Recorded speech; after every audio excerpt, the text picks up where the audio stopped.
His moles inside Bilderberg informed him that the elite were planning to first run the price of gas up to $150 a barrel, unimaginable in 2006. He also reported that after suckering the middle class back into the stock market, the group was going to implode the subprime mortgage market and destroy public confidence.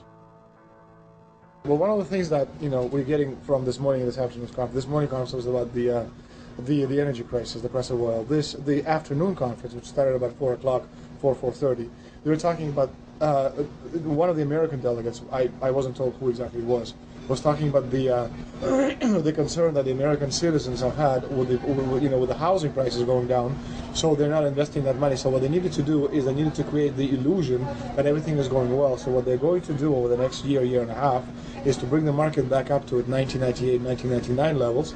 They're going to get all the suckers to invest whatever little money they have left over, and that's when they're going to make the economy bottom drop out. They need to destroy the economy because as we're running out of oil, when people don't travel, at least that's what they're saying, when people don't travel, when people don't have money, they don't travel, they don't spend any money, which means you don't waste a lot of oil and natural gas.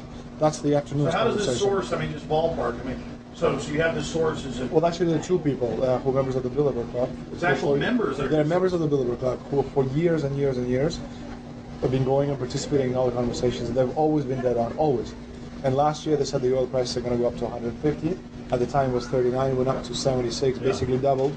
If it doubles again, it's going to be back to where these people say. They attack Iran, it will it? Year after year, Estelin and other reporters like Jim Tucker are able to report on future events with stunning accuracy, all because they know the agenda of the Bilderberg Group. The Bilderberg Group sits at the top of the world power structure. 125 of the richest and most influential individuals on the globe make up its membership. From Istanbul, Turkey to Chantilly, Virginia, we have tracked the elusive Bilderberg Group. Bilderberg always insist on a media blackout. By June of 2008, we had already figured out that Barack Obama was the elite's puppet of choice. The national media claimed that during the weekend the Bilderberg Group was scheduled to meet, that Obama had speaking engagements set for Chicago and the Midwest. We knew better. In a classic bait and switch, the Obama campaign told the press corps to get on Obama's campaign plane, and that Obama would join them on the flight to Chicago. Campaign staff then slammed the door shut. The fawning press had been shanghaied as Obama's campaign aircraft lifted off without Obama. Robert, why were we not told about this meeting and that the senator wouldn't be on our flight until the doors were shut and we were about to taxi to take off? Again, we had a desire, Senator Obama had a desire to do some meetings. Others had a desire to meet with him tonight in a private way, and that's what we're doing. And we set up these meetings. They're being done tonight. Again, Is there more than one meeting? Is there more than one person with whom? I'm not going to get into all the details of the meetings. I don't know that I've got a ton more different answers for all of your questions. Obama wasn't going to Chicago. He had a meeting to attend, a secret meeting. Initially, it was believed that the secret meeting took place at Clinton's Washington, D.C. home. Obama's spokesman denied that, but won't confirm where the former rivals met. He also declined to comment on their topics of discussion. For a day and a half, the mainstream media engaged in a wild goose chase, trying to find out where Hillary and Obama had gone. 3 cover stories later, the corporate press had to admit they had no idea where the 2 candidates had gone. And to this day, Clinton and Obama aren't talking.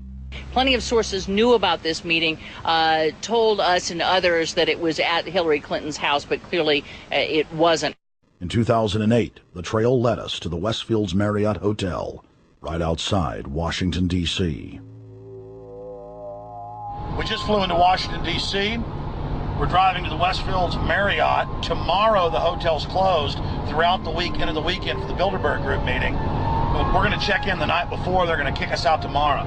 So we're going directly into the belly of the beast. The hotel will be filled with at least 5 spy agencies. CIA, Defense Intelligence, Mossad, European Union security. We checked into the Westfield's Marriott 48 hours before hotel guests were scheduled to be thrown out ahead of the annual meeting. The building was nestled in the heart of the military-industrial complex, with the National Reconnaissance Office and Raytheon just a stone's throw away.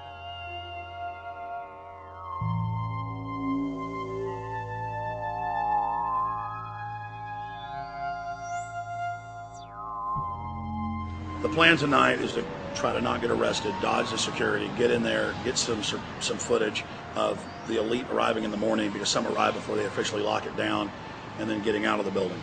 That's our plan. I'm also going to be getting a call by a international syndicated radio show, Coast to Coast AM with George Norrie, and all week he's getting briefings from me every night about things as they develop.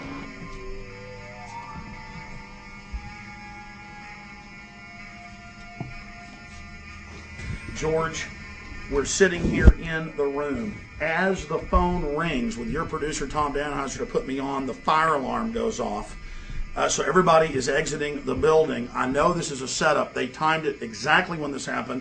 Open the door. I want them to hear the fire alarm. Open the door. I want people to hear this live to the 16 million people listening.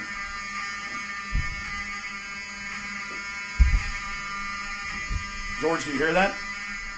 Now, they're going to use this as an excuse. The Westfield's Marriott, right outside D.C. in Chantilly, they want to use this to flush us out of here. They're very upset. Everybody that covers Bilderberg, I was detained 2 years ago, interrogated, screamed at. They said Bilderberg was upset about me, wanted to stop us. This is guaranteed. Everywhere we go, we're followed. We have another hotel across town as a base of operations. They were there questioning us, getting in our faces. We're being followed everywhere. I need everybody's support right now. I pray to God they don't try to set me up. They may have tried to concoct this as some way to say, look, they didn't leave during a fire drill, assessing me knowing I would stay and do the interview. But again, the moment the phone rang with Tom Danheiser, the moment the phone rang, the guys answered it, I'm standing there, the alarm goes off. It's going off right now. The guests are exiting the hotel out there. Of course, there's no fire. This is just absolutely insane. I noticed, too, that there was over 100 security people here today, but tonight we got back and it was a total ghost town, and this is what's insane. We have a security guy walk up to us 30 minutes ago, about 25 minutes ago, before this happened, and said, "What are you guys doing?" We said, "We're just walking around checking out the artwork in the hotel," which we actually were admiring, but we were also going around getting some footage. And they said, "Well, no cameras allowed." We said, "Fine." And then he said, "Yeah, we had somebody do a fire alarm a few weeks ago, and me and Rob, my camera guy, were going, why is he telling us about a fire alarm?" I forgot that part, George. These bastards have done this. I don't know how. They're planning to try to set us up or something, but this is incredible. We are here in the middle of this right now, George.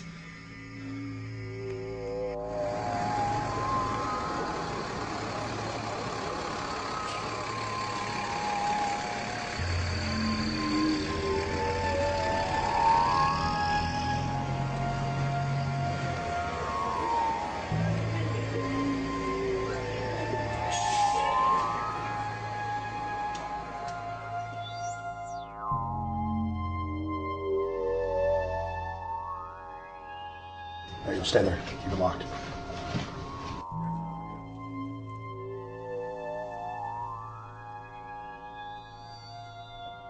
Let's go. Let's get out of here now, Richard. Don't screw around anymore. We got out of here on exactly the right time. Is this the way out? Yeah.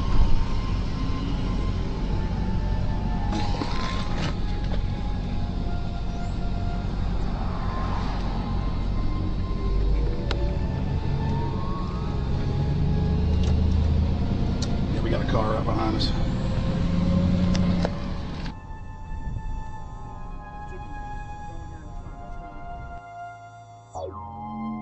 We made about, what, 5 turns and 6 turns, the same car's following us.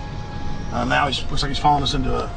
He came out of Bilderberg, he came out of the Westfield. He's being a little bit solo, but... Not too. So there he is. That's him over there in the blue car. Yeah.